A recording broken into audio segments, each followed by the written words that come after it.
ವ್ಯಾಸನನ್ನು ಗದುಗಿನ ನಾರಾಯಣಪ್ಪ ಕವಿ ಬರೆದ ಭಾರತ ಕಥಾಮಂಜರಿಯಿಂದ ಈ ಪದ್ಯವನ್ನು ಆಯ್ದುಕೊಳ್ಳಲಾಗಿದೆ. ವಸ್ತ್ರಾಭರಣ ಸಮಯದಲ್ಲಿ ದ್ರೌಪದಿಯು ಮಾಡಿದ ದೀನ ಪ್ರಾರ್ಥನೆಯನ್ನು ನೀವು ಈ ಪದ್ಯದಲ್ಲಿ ಕೇಳುತ್ತೀರಾ. ಕರುಣೀನಿ ಕಾರುಣ್ಯ ಪಾತ್ರದ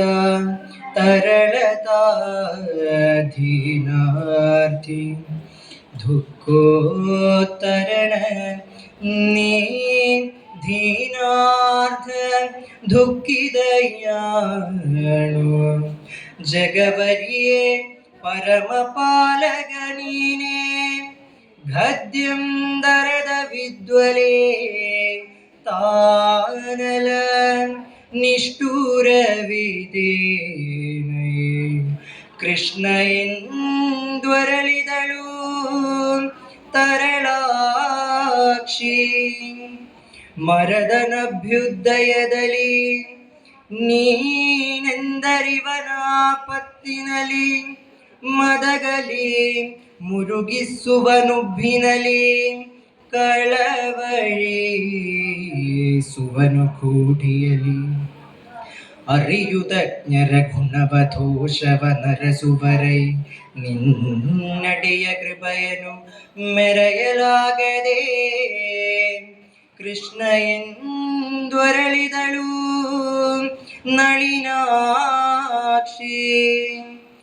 ಕೃಷಿಗಳದಿ ತಾರ್ಕಿಗಳು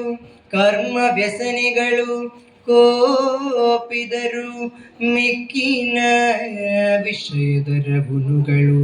ಮೂಢ ಮನುಷ್ಯರೆಂಬವರು ಹೊಸಿದು ನಿನ್ನವರೆಂದು ಬಗವರೇ ಬಿಸಿದು ಬೀಳುವ ಕೃಪೆಯನಿ ತೋರಿಸೈದೇನೈ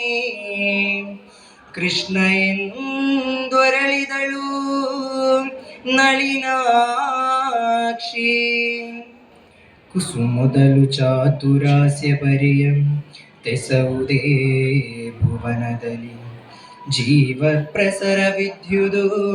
ದುಃಖ ಸೌಖ್ಯದ ತಾರದ ಮದಯಲಿ ಉಸುರು ಪಸರಣವಿಲ್ಲದನ್ನು ಉಪ್ಪಸದ ಭೀದಿಯ ವೇಗೆ ನಿಘತಾಯಿಸುವುದೇ ಕಾರುಣ್ಯ ನಿಧಿಯೆಂದೊರಳಿದಳು ಧರಣಿಯೇ ನಂದ ಗೋಪಿಕ ಮಗುಟೇ ವೃಂದವಲ್ಲಭ ದೈತ್ಯ ಮದನ ಮುಕುಂದ ಮುರಹರ ಭಕ್ತವತ್ಸಲ ಧನಕೃಪಾಚಲದಿ ನೆಂದೇನನು ಕಾದನೆ ಗೋವಿಂದ ಕೃಪ ಮಾಡ ಕಢನುತ ಪೂರ್ಣೇಂದು ಮುಗಿ ಹಲುಬಿದಳು ಬಲುತ್ತರದಿಂದಲಚ್ಚುತ್ತನ ಇತ್ತ ದ್ವಾರಾವರಿಯೊಳಗೆ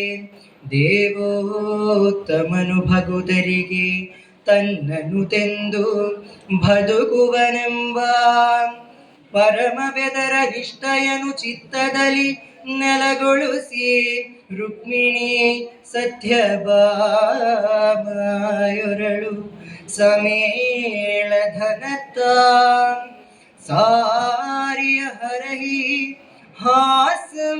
ಹಾಸಂದಿಯನು ದಾಳಿಸುದ ಕೇಳಿದನು ಮರವೈರಿ ತನ್ನಯ ಮೇಳದೀವರ ಸಭಯ ಹುಯ್ಯಲ ಪಾಂಡುವೆ ಕಳಕಢನುದ ಲಕ್ಷ್ಮೀ ಲೋಲ ಚಿಂದಿಸಿ ನುಡಿದ ರುಕ್ಮಿಣೀ ದೇವಿಗೆ ಹಗನ ಕ್ರೂರ ದುರ್ಯೋಧನನು ಧ್ರುಪದ ಕುಮಾರಿ ಪಾಂಚಾಲಿಯನು ಸಭೆಯಲಿ ಸಿರಯನು ಸುಲಿಯ ಹಿಯಲ್ಕಾಯಿ ಕೃಷ್ಣ ಎಂದೊನುದ ನಾರಿಯೊರಲು ಹುತ್ತಿಹಳು ಹುಟ್ಟ ಸೀರೈ ಸೆಳೆಯಲು ಬಲೆಗಲಕ್ಷಯ ಸಿರಯೋ ಘಲಿಯಂದ ಗದುಗಿನ ವೀರನಾರಾಯಣ. ಧನ್ಯವಾದಗಳು.